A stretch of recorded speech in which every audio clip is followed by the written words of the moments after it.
Hey guys, this is Mohammed again, and basically we'll continue working on the sample exam. We are at the third page, question number 9, where the problem reads, we have a community center that charges $40 cleanup fee.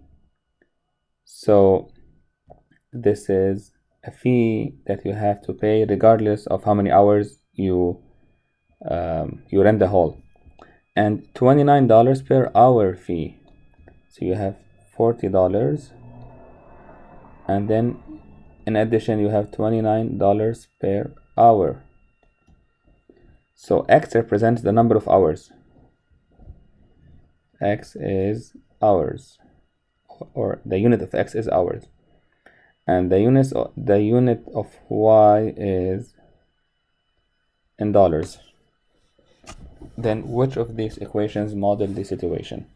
So if I want to estimate how much dollars I have to pay, I know I have to pay $40 regardless, and this is not multiplied by X because it's independent of the number of hours. And then I have to add to this 29 multiplied by X. So if I reserved for 0 hours, if X was 0, I still have to pay $40. If I reserved for 1 hour,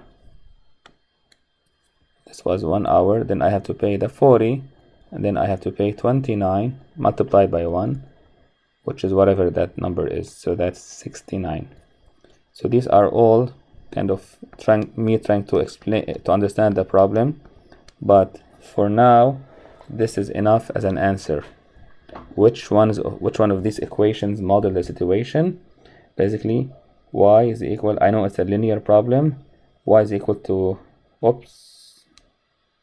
29, which is the rate or the slope, and the $40, which is the initial cost. And this is a linear problem because with every hour extra, I pay 29 extra. I don't pay, it's not an exponential problem. Okay, moving on. The equation y is equal to 15,000 multiplied by 1.12 raised to the power x represent the price of a car. So y is the price in dollars, x is in the years since 2012, and we are told that this will continue till 2020. So at 2012 this will be t is equal to 0. At 2020 this will be 8 years. So sorry, it's not t, it's x, but same thing. So the price will be, simply substitute 8 here. That's 15,000 multiplied by 1.12 raised to the power 8. So I open up my calculator. 15,000 multiplied by 1.12 raised to the power 8, and the answer is 37,139. So that's 37,000, and that's it. That's my answer. Simply plug in the value into here, into x. Okay, so we're moving on. 11. A radioactive element has a half-life of 1200 years. What percent of the element remains after 4800 years? So 1 half-life is equal to 1200 years.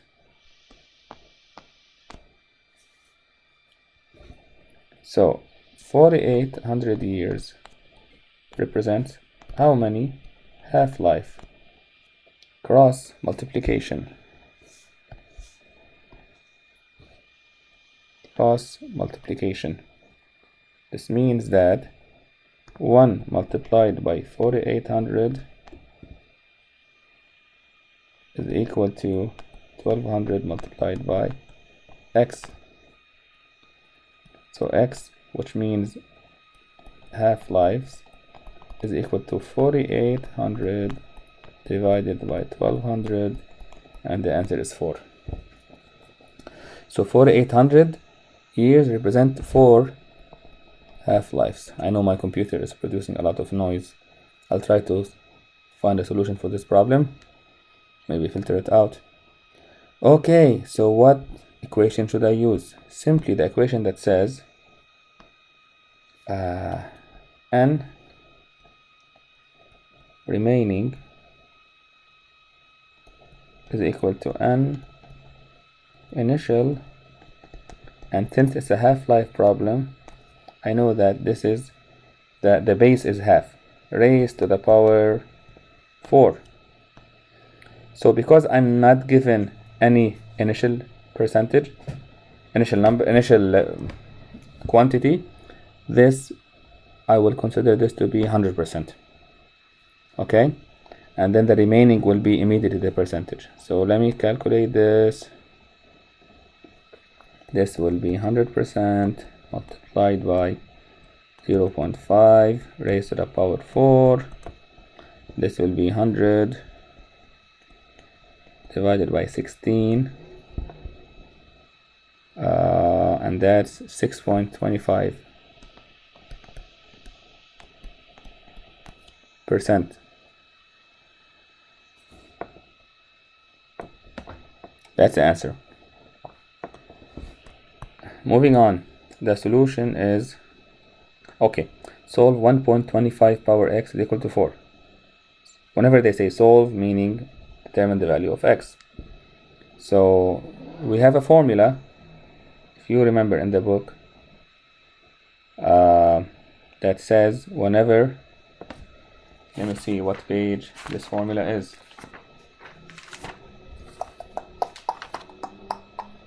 So that's page 187. So you have a is equal to b raised to the power t. This means t is equal to log a divided by log b. So we have 1.25 raised to the power x is equal to 4. So this means that x is equal to log 4 divided by log 1.25. Another way to do it, to solve this problem, is to log both sides, and this will result in log a is equal to, log both sides here, x multiplied by log 1.25 is equal to log 4. You see, this, whether this or this, I have the same equation, and I have to calculate log 4 divided by log 1.25. So I have log, whoops, I have to put the number. So log 4 divided by 1.25, log 1.25, and the answer is 6.2. The answer is 6.2, and that's my answer. Moving on, how many more times intense? So I'm talking about relative intensity. This is basically comparing relative intensity. Is a magnitude 8 earthquake than a magnitude 6 earthquake? So I have two earthquakes, EQ2 is equal to 8, EQ1 is equal to 6. The difference, and remember, this is a magnitude problem, an earthquake magnitude problem. So the formula for this is from page 182. From page 182. Relative intensity is equal to 10 raised to the power magnitude. Okay, so now I have a difference between from 8 to 6. The difference is equal to 2. 8 minus 6, that's equal to 2. And I have a relationship also on page 182, that tells me, so from page 182, that for a difference in magnitude that's equal to t, the relative intensity will differ by 10 raised to the power t. In this case, t is equal to 2. So 10 to the power t, that's 10 squared, that's 100. So this is 100 times as intense. So I'll stop this video now and continue the next problems in another video. You guys, take care. Bye-bye.